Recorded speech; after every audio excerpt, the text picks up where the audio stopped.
আমাকে আস্ত খাসি দাও। অনেক কারণেই তো বিয়ে ভেঙে যেতে দেখেছেন, কিন্তু কখনো শুনেছেন বিয়ের খাবারে আস্ত খাসি না পাওয়া নিয়ে বিয়ে ভেঙে গিয়েছে?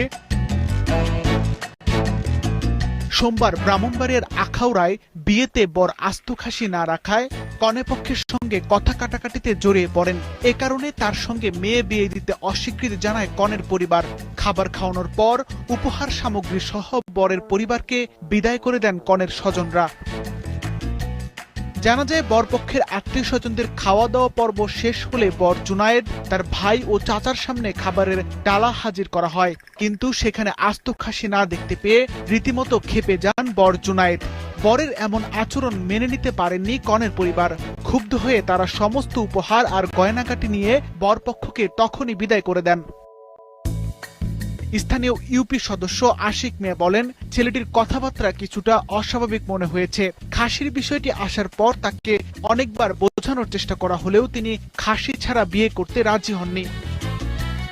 এদিকে এই ঘটনার পর আস্ত খাসি না পেয়ে বিয়ে না করে চলে যাওয়ার এমন অভিযোগ অস্বীকার করেছেন জুনায়েদ। তিনি দাবি করেন কাবিনের টাকা নিয়ে কনে পক্ষের সঙ্গে সমঝোতা না হওয়ায় তিনি বিয়ে না করে চলে আসেন। এই ঘটনা সামাজিক মাধ্যমে ব্যাপক আলোচনা সমালোচনার জন্ম দিয়েছে।